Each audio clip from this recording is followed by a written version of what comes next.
The architecture of emotion. Designing homes that make you feel something. What if a room could shape how you feel, not just how it looks?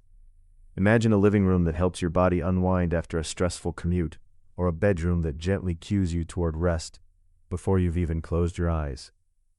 This isn't science fiction so much as the working premise of neuro-aesthetics, the study of how a designed space affects the person inside it. Neuro-aesthetics sits at the intersection of art and science, concerned with how a space feels, rather than only how it photographs. At Hoppler Design and Build, we think of this as the architecture of emotion, an approach that treats psychological well-being as something to be built into the structure of a home, rather than added on top of it. The science of atmosphere. Every space communicates something, whether or not you're paying attention, and it does so through proportion, light, sound, and texture. A growing body of work in environmental psychology supports what architects have long sensed. When light, form, and material are aligned rather than fighting each other, people tend to report lower stress and greater mental clarity.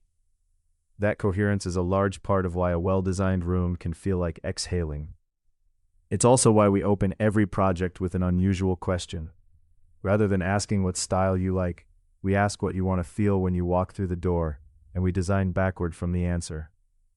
The emotional toolkit. A home can be tuned a bit like an instrument, using specific physical choices to shape the sensory experience of being in it.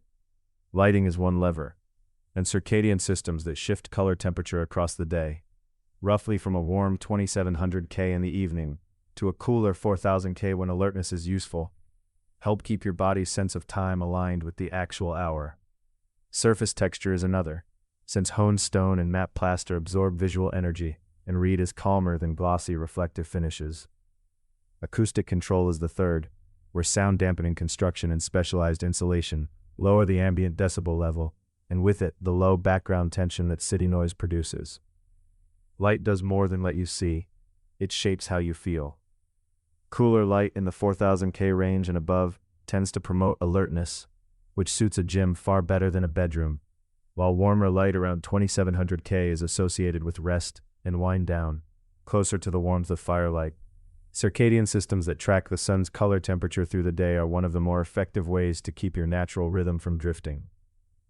Texture works on a similar principle. In a sense, your eyes touch a surface before your hands do, and glossy art finishes tend to feel more activating because they bounce energy back at you, while matte, soft ones feel calmer because they absorb it. To build a sense of calm, we lean on continuous matte surfaces like plaster, honed stone, and unvarnished wood. Sound shapes the emotional read of a room just as much. A space that echoes can feel exposed, while one that absorbs sound feels intimate and protected. So we use acoustic construction to soften the noise of the city and create a subconscious sense of shelter from everything outside. Emotional geometry.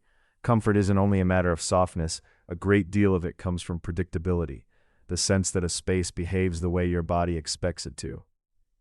This is why even a beautiful apartment can feel subtly wrong when its proportions are off, since the mind tends to register imbalance before the eye consciously does.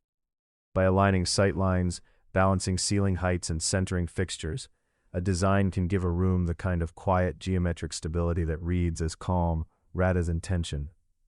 The Manhattan layer. Much of this is harder to pull off in New York than it sounds, and for reasons specific to the buildings. Real acoustic isolation in a co-op or condo means addressing shared walls, floors, and ceilings, and that work typically requires DOB permits and board approval before it can begin. Alongside the sound attenuation and flooring standards many buildings already impose to protect the neighbors. Circadian lighting carries its own practical footprint too, since automated systems mean electrical work that has to be permitted and in most buildings cleared through the alteration process. None of this is a reason to compromise the experience. It's simply why the calmest spaces are also the most technically involved, and why the emotional result depends on getting the invisible engineering and the building's rules right from the start. When logic builds emotion, it's tempting to treat emotion and engineering as opposites, when in practice they work as partners. Serenity depends on acoustic engineering, warmth depends on precise lighting design, and a genuine sense of openness often depends on structural steel. At Hoppler, design and construction operate as a single conversation rather than two separate stages, because the calmest spaces are usually the most complex ones underneath. Simplicity, done properly, takes structure. The best compliment a designer can receive isn't "it's beautiful," it's "I love being here." When emotion is designed with intention, the beauty recedes into the background and comfort starts to feel instinctive. That's how we measure success, not the moment you admire a space, but the moment you stop noticing it because it simply feels like home. What is neuro-aesthetic design, and how does it affect my daily life? Neuro-aesthetic design draws on insights from neuroscience and environmental psychology to create spaces that support emotional balance, focus, and well-being.